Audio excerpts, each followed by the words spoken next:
Hi, this is Sherry Methling with Ancient Healings Around the World. I'm here in Berwick upon Tweed in England at Holy Trinity. It seems to be a common theme as I keep on going into different cities or towns and Holy Trinity shows up. I was in York, across the street. From my stay was Holy Trinity.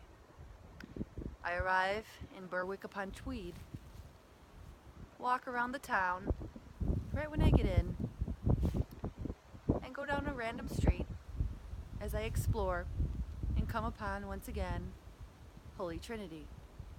These older churches, like I said before, oftentimes have graveyards outside of them, as you could see here. And these stones, as I walked around, felt the energy, felt the land. Asked myself, is there anything I should be talking about in this space? Yes, there is. There is no death. Graveyards, death, dying. Death doesn't really exist. We're just no longer in the physical. We continue on in the spirit world.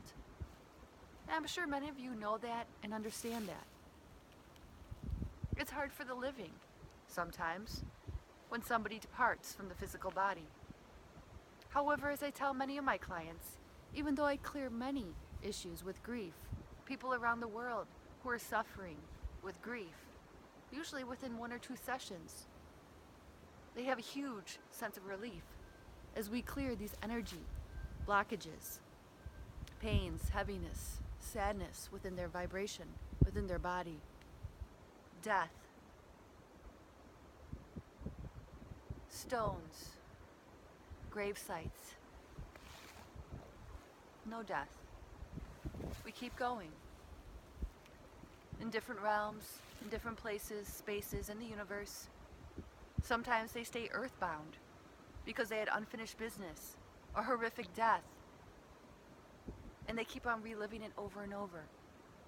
But you have to understand, there's a time and a place for things to die. And you have to let them go. People, feelings, emotions, hurts and wounds, resentment, bitterness and blame, arguments and fights, punishment, victim, torture, grief. You have to let that suffering go. You keep on holding on to it, reliving it. It stays within you from lifetime to lifetime. Just because you don't have to wait for it to be the end of your physical life, for something to die. However, when we want to let something go and let it die, maybe it was a bad divorce, bad relationship, a bad job, a falling out with a friend, a family member. You have to dissolve that into a space of light. Thank you for that experience.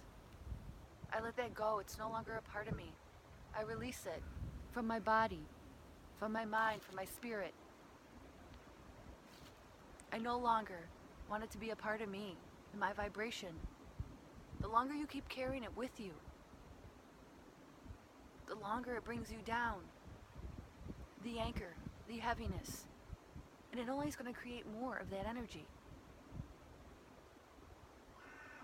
Allow, which is not your true light, to die, to dissolve into the light. Not with resistance, not with anger.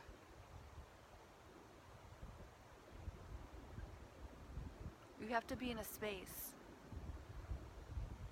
of understanding, of love, when you let something die, physically, mentally, emotionally, psychologically. You have to be neutral, setting into light, good intention. There's a time and a place for everything to die, energetically.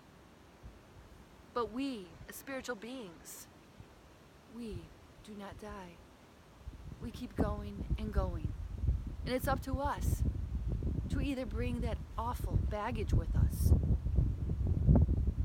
that weighs us down, or we can let it go. Maybe in a lifetime, maybe waiting until you're 85 and you pass, but you don't need to wait until you physically transition. You can let it go now. You need to let certain things, feelings, emotions, judgments go.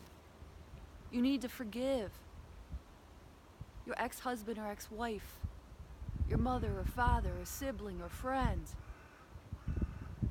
You need to forgive yourself, maybe.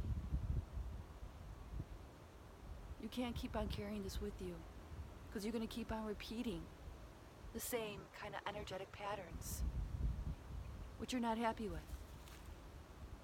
If you want to create a higher vibration, happiness, joy, well, you got to let everything that is not there go. Let what needs to die, die energetically in the light with no anger, animosity, judgments, fears, blames. Transmute it. Be the alchemist in a space of neutrality and love.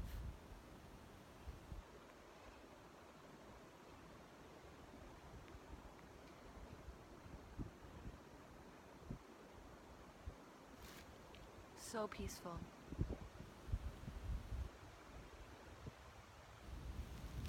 This is Berwick upon Tweed in England at the Holy Trinity Church.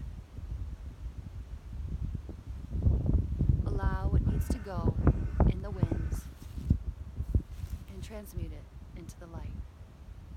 And that's Sherry Methling with Ancient Healings around the world.